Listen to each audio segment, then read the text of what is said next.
You have reached the Snail Trail 4x4 podcast voicemail. If you want to leave some feedback about Toyotas, have questions about Toyotas, maybe poke some fun at Toyotas, or let us know how your JL came with a Starbucks membership, then leave it all on the line and we'll get to it on the podcast. Keep crawling. Hey, welcome everybody to the SnailMail after show. I don't know if this is really an after show, but new it sounds exciting good. show. Yeah, it could be an after show. Could be. We just fuck around on this one, say whatever we want. So no, we got SnailMail coming on to you guys. So I think this is the third time we've done SnailMail now. Yep. Let us know what you guys think of the segment. I think it's coming along. I think it's fun listening to the voicemails, listening to the feedback, and getting to interact with you guys. And absolutely, we get to have a spot now officially where we get to look forward to doing that every week. Yeah, I had somebody reach out to me and they said that episode or the segment that we did where we were trying to diagnose Zach's radiator. Oh, yeah. And I said, oh, man, I feel like we're click and clack. Somebody wrote me and was like, hey, have you guys ever heard of Car Talk on NPR? You guys sound just like them. Oh, really? And well, you don't sound like them, but what we were doing. I'm like, yeah, that's click and clack. That's the exact. Gotcha. That's the exact. The guys' names, I forget. They're some guys from Boston or whatever they were from, but they went by like click and clack on NPR. And so that's the NPR Car Talk is when they're diagnosing the problems. Gotcha. Their studio names were click and clack. Gotcha. It was kind of funny. I brought the full circle around on this person. Nice. But another smaller circle of that big circle is one of the announcer guy or one of the guys in Cars is the same. One of those one of the guys from Car Talk. From Car Talk. Nice. One of them has passed away now. Oh, yeah. So that's bummer. One of the reasons they don't do Car Talk anymore. Is the brother's not there. They don't have that camaraderie, the jokingness between the two of them. What if NPR wants to pick up another car show and like an off-roading show? Yeah, maybe. It might happen. Who knows? I think we need to be funnier. We need to be better at diagnosing. But I do know that they never diagnosed on the fly. Oh, okay. So they would do a bunch of research. I called in one time because I was having a dilemma and I was like, I wonder if I can get them to diagnose my car and figure out what's wrong with it. And they did something like they had a screening process. So you'd call in and go through the screening process. Then I believe you would talk to them about your problem. Mm-hmm. Then you would go back and you would try to solve the problem. And then once you solved it or once it got solved, then they would have it on the show. They would bring you on the show and you would talk about if they solved the problem or not, if that was it. So gotcha. It was this scenario, or there was a few steps before when they got on the radio. Gotcha. That sounds like a lot of work. Yeah, it does. It sounds like more. It sounds like a lot more work and less fun than trying to do it on the fly. Yeah. That sounds, I don't know. On the fly is it's a little more difficult because you don't have all of the answers. Like we couldn't ask Zach, let's try this. Let's try this. Let's check this. Have you looked at that? And he can answer if, have you ever, was the radiator ever hot or was, were you changing the temperature on the front and was was the blower changing? And we couldn't ask him those questions. Yeah. We were just going off of what we thought. Yep. What info we had. Yep. Anyways, I think that's fun. I like kind of on the fly stuff. I think that it shows people how much we mess up too. Yeah. And so we are totally normally normal people. We're normally normal people. We're normally normal. Most of the time we're not. Yeah. To me, it kind of brings I want to say a genuineness. Yeah, it's a reality. It's not scripted. We're not trying to put on this big show and always be right about stuff. We're just sitting down and talking. Yep. So having fun and enjoying life with cars. Absolutely. Yeah. So anyways, we have some voicemails. I think we are down to 14 now. Woo! As the current total of voicemails. So let's see here. We'll get to some and see what people have to say today. Sounds good. All right. So first up, it looks like Lance, not the company. Cool. All right. So we're starting from the bottom, going to the top. So if this was a few weeks ago, probably. Yep. Okay. Yeah, this is from January 29. Oh, okay. So not too far ago, but almost a month ago. Yeah. All right, let's hear what Lance has to say. Hey, Tyler and Jimmy. This is Lance, not the company.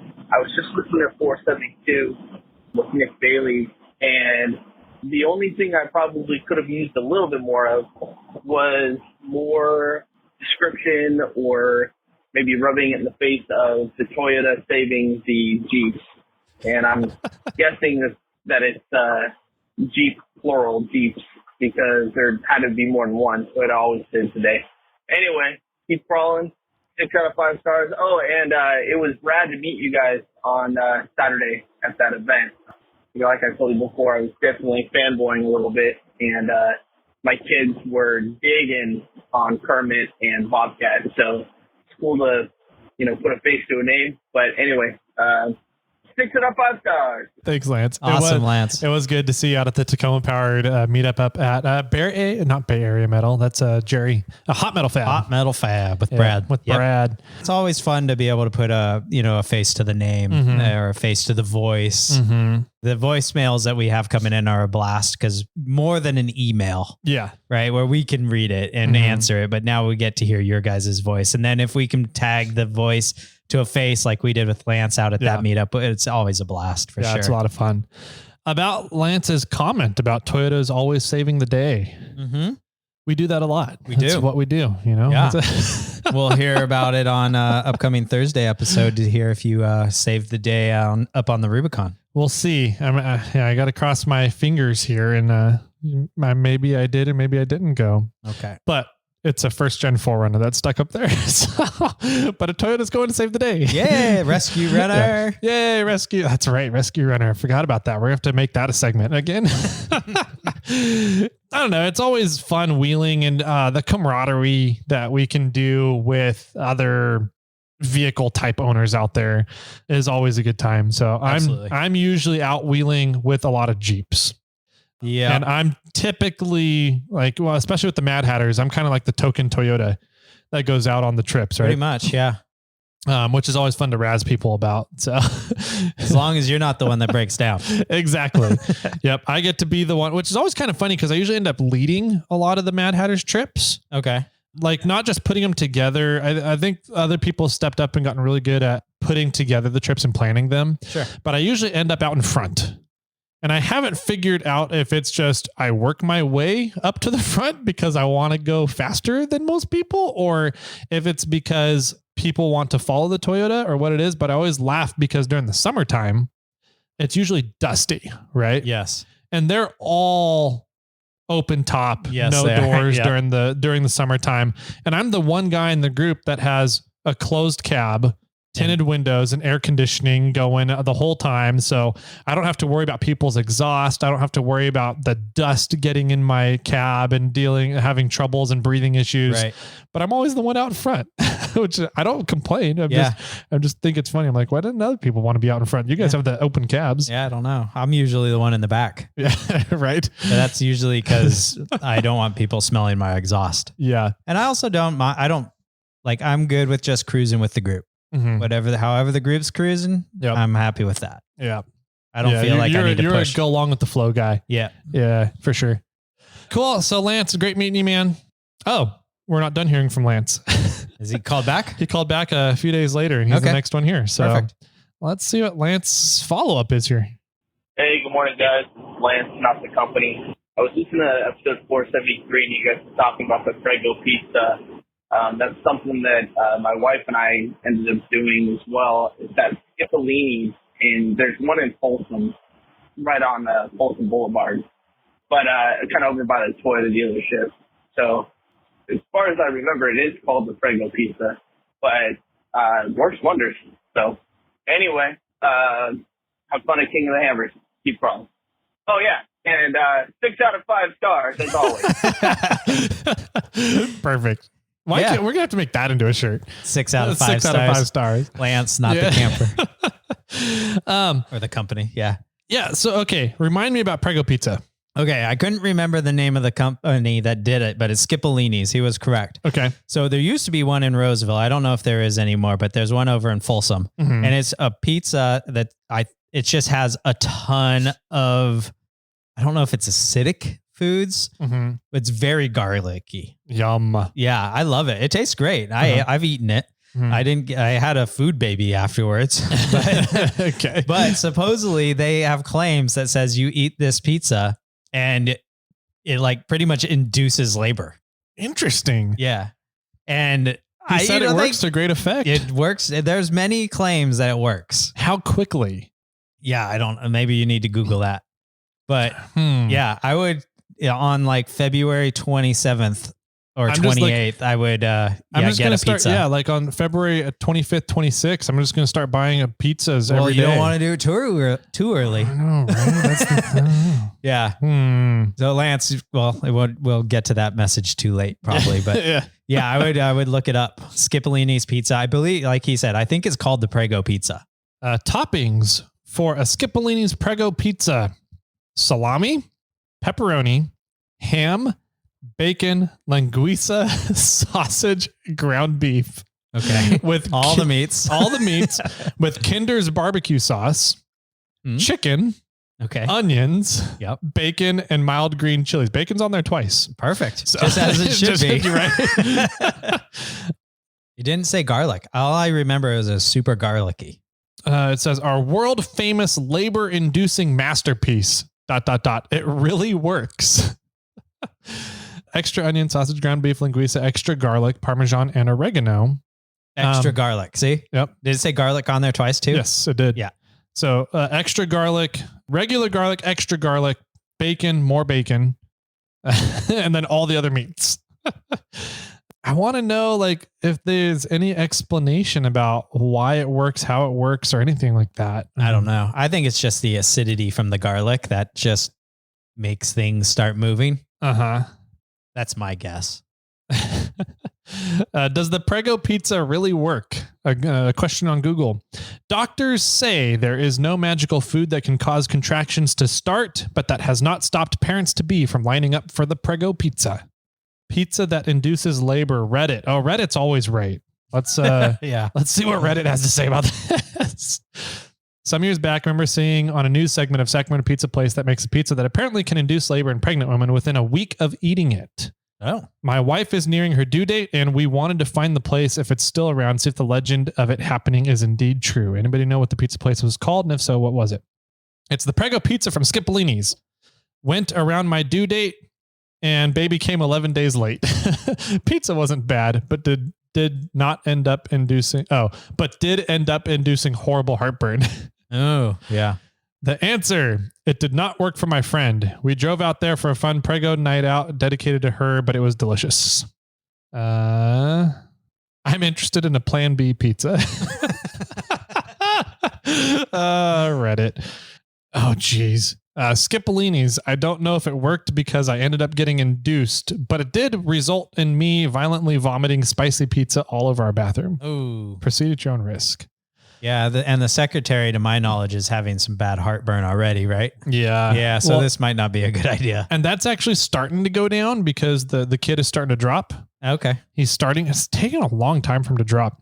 But, as he starts dropping, the pressure releases from the stomach. So you're not all constantly have stomach acid up in your throat. Right. But it causes other problems. So maybe if it starts dropping, then you can have some Prego pizza, and then that's really just going to push things along. Maybe. It's worth a try. I agree. The pizza, you're going to get some good pizza regardless. I agree. This is really some up on your way home. Yeah. Yeah. I wonder if they're still in Roseville. I'll have to check that out. All right. So that was from Lance. Thanks for clarifying the company. Yeah. Thanks, man. Next up is Donny. Donny, missed you, man. I haven't heard from you in a while. I haven't heard from Donny in a while. Let's see what he has to say here. Oh, he's angry. Who's angry, Donny? Donald. This is Donald. Let's see what Donald has to say. Hey, boys. Rover Don here, pounding the dash as I drive along, listening to your Hammers podcast there, and Jesus H. Christ, it's called a Mega Cruiser. How can I know the name of a Toyota that you can't come up with? Jesus. I don't know which one of us I feel worse for here. All right, keep sliming along there and doing your thing. We'll talk to you later. That's what it's called. Thank you, Donny. Yep. The Mega Cruiser, which is Toyota's Hummer. Yeah. It's a super wide, looks very similar to a Hummer, and it the Toyota version is called the Mega Cruiser. So how do we get one of those? They come up for sale every once in a while, but they ain't cheap. No. No. Be cheaper to get a Humvee. Yes. Surplus Humvee. Yes. Okay. There's more Hummers than there are Mega Cruisers. Okay. So it's good just for that fact, they're yeah. I wonder if we can get a Humvee and throw a Toyota emblem on it. And would why that don't we just into do a Humvee and put a mini truck body on it? Ooh. How much narrower would that mini truck body be from the awesome. width of the Humvee? The wheels would be so like wide. Mm-hmm. That'd be badass. Or we could do a Humvee with a Sequoia body on it. Yeah. That might fit a little better. Sure. Yeah. I'm down for all these options. There's a dude in NorCal who took a Humvee chassis and put a Honda Ridgeline body on it. Okay. And he literally he didn't just take the Honda Ridgeline body. He took the whole Honda Ridgeline chassis and put it on top of the Humvee chassis. So it's like 2 chassis. Why would you do that? To gain more clearance? Maybe. It's a body lift too. Yeah. Because he's running like 49s or 53, 54s on it, something like that. Sawzalls are scary. They are scary. They should not belong to everybody. No, not at all. Especially Donald. Yes. And I'm super proud of you, Donald. Knowing Toyota facts. I know, right? See? He says that they suck, but I think he's still a secret admirer. Oh, he's totally a secret admirer. Mm-hmm. Yeah. I think that he would do very well owning a Toyota. I think so too. Mm-hmm. He's mechanically sound. Mm-hmm. He knows how to fix all the Jeeps when the Toyota goes out there to save them. That's a Toyota personality trait. Absolutely. Mm-hmm. Yeah. I think Donald deserves to get a Toyota. Awesome. Yeah. Let's give him Becky. I'm down. You want Becky, Donald? Donald called back. Oh, of course he did. 2 minutes later. Oh, okay. This is a recurring pattern with Donald. Yes. He'll listen to a show and call a quarter of the way through the show, and then he'll call back halfway through the show, and then he'll call back at the end of the show. So let's see what he has to say here. It's not that long. Google did not do a good job at transcribing. I think I know exactly what it is. I have a feeling. Well, let's see. It's only 6 seconds long. Yeah. So. It's and Toyota suck. over under bets, anybody? All right, let's see what he says. Oh, and Toyota sucks. Yep. You thought I forgot, didn't you? Nah. I did. Donny. I think he did forget. He did. And then he's like, oh, crap. Got to call back. Oh, that's funny. All right, let's see what's up next. Ooh, this is my hometown phone number. Somebody has your hometown phone number? Well, it's my hometown area code. Oh. My area code. Yeah. The 559. That's down in the Fresno origination area. Oh, we know who this is. 559 crawlers are cool dudes. Mm-hmm. Don't say that. It goes to their heads. Oh, sorry. They're kind of cool dudes. They're all right. They're okay-ish guys. Yeah. All right, let's see. We know who this is. I don't know if he's called in before, though. Oh, it's a lengthy one from what I can see. It is lengthy. All right, bring it on, 559. Here we go. Hey, Tyler and Jimmy. It's your number one treasure hunter here, Trevor. Hey, so on January 18th, I was down in Hesperia for work, and work got canceled because of the weather. So I decided to pop over to Johnson Valley to see what all the fuss was about for King of the Hammers. Maybe explore the valley and see some yahoos going backdoor Chocolate Thunder. I drove in on Boot Road, and I made it all the way to the gates of Hammertown, where I spoke to the representative there at the gate. They told me that if I wanted to access to Hammertown, it was going to be $100 for the pass. Now, that pass is normally good for the entire time that King of the Hammers is going on, but I was only going to be there for a couple of hours, and I ultimately decided that it's not worth paying $100 just to pop around for a couple of hours. So I ultimately turned around and left. But when I was talking with him, they said that all of Johnson Valley, all the obstacles and everything was under permit, and I could not get access into there without purchasing that pass. After listening to you guys' podcast episode and everything, I feel like that's not 100% accurate. So my question to you guys is, what are you allowed to do in Johnson Valley during King of the Hammers without purchasing a Hammertown pass? And when you do purchase that pass, what access does that grant you? Thanks, guys. Take it easy. It's a good question. That's a great question. And this could be an entire show. It could be. Yeah. Do you want to take it? I don't have the exact answer. Mm-hmm. To my knowledge, the Hammertown Pass is only to get you into like the vendor area. The gates, the fenced in yeah. area. Yep. Then there's a camping pass that allows you to sort of camp out there. Mm-hmm. But other than that, and then there's a pit pass that more or less lets you in the pits or it lets you kind of drive into the pits. Yep. The garage area. Yep. And then there's a certain, like the course is, to my knowledge, the course is off limits during certain periods of time. And that's really it. I think the rest of the area is, it's open to public, to my knowledge. It's BLM land. So I know that there was this was kind of brought up on at least the cost of the pass for Hammertown, $100. Sure. Because it does the whole, they're trying to keep it simple, and it's $100 to get a Hammertown pass that gets you in the fences at Hammertown into the vendor areas. And that covers you though for the entire event, the whole 2 weeks, 2.5 weeks that the fence is up.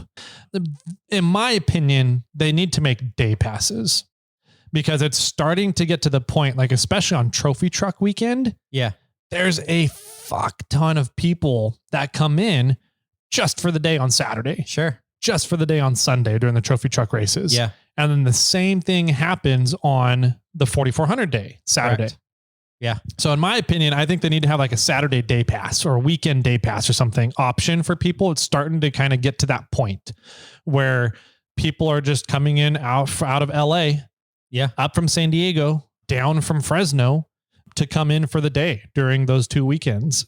I don't know if that's always been the case in the past, and if that's kind of a new I think it's always been the case. It's just more and more and more people are showing up. Fair. And so it's happening more now. Yeah. I think, like 40 people used to come down from Fresno, and now 1,000 people are coming down from Fresno. All of Fresno is down there.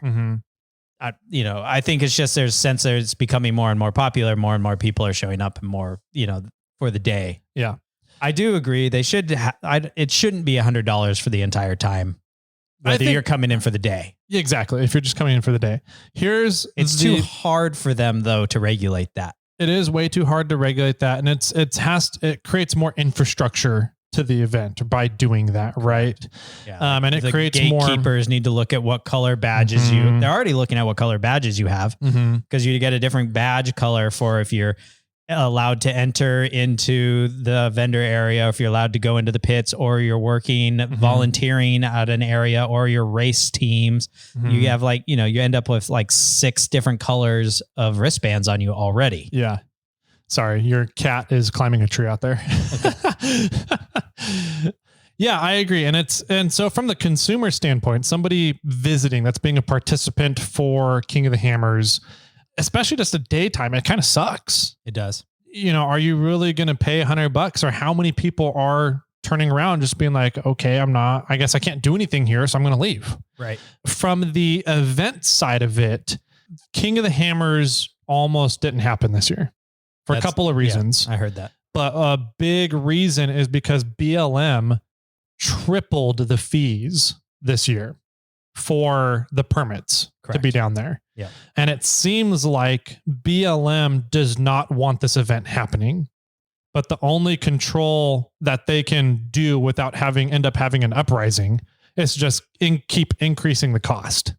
Sure. Eventually they're going to price the event out. Exactly. If it tripled this year, the event still happened, and it was only like 50% of the attendance, roughly, would be my guess. I don't know what the official numbers are. They haven't released that yet. Yeah, it was a low attended year. It was low attended year. I don't know if they covered the costs of the event this year. I don't know. I think the weather scared a lot of people away. Totally, 100%. But, if costs keep going up, what is the answer to make sure the event can still work?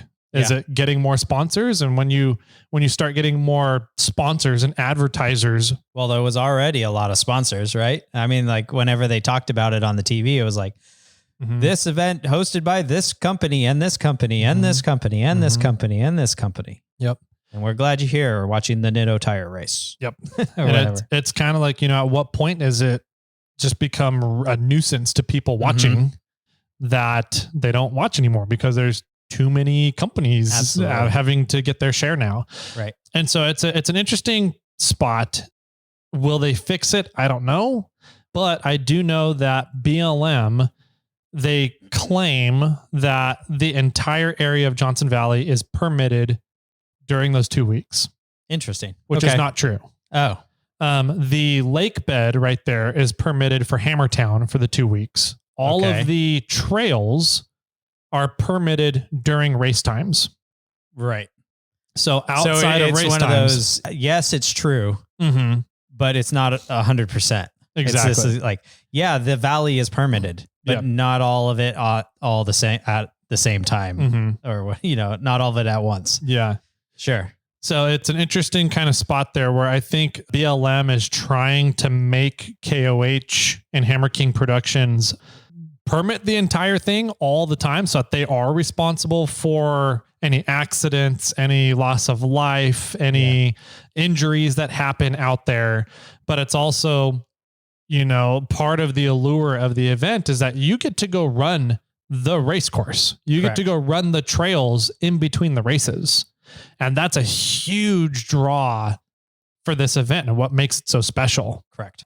And so is it going to get to the point where that ends up shutting down, where they have to permit the entire area and you can't go run the trails in between races? I don't know. Yeah, it might. Who knows? Who knows what's going to happen in the future with the event? Yeah. But I think our conclusion is that they should really have a day pass. I agree. The logistics on their end it's just too much. And that's probably why they don't do it. Yep. There's no way that they could limit everybody getting into the valley unless they literally fenced off the entire valley and funneled everybody into one location. Yeah. Which is a massive cost and it doesn't make sense to do it. Right. And so if you know other ways to get around, you can drive into that valley around the main gate. Yep. And drive into town or drive into the valley and you can go wherever you want. You just can't go into the gated areas. Yeah. You can't go into the fenced in areas of Hammertown itself. Right.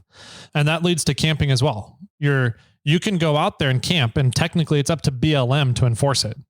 However, if the more that we can, and this is a double edge, I don't know. I'm going to say it anyways. The more that we can police ourselves and pay for our camping passes, it's $25 for as long as you want to camp out there. Sure. Just do it.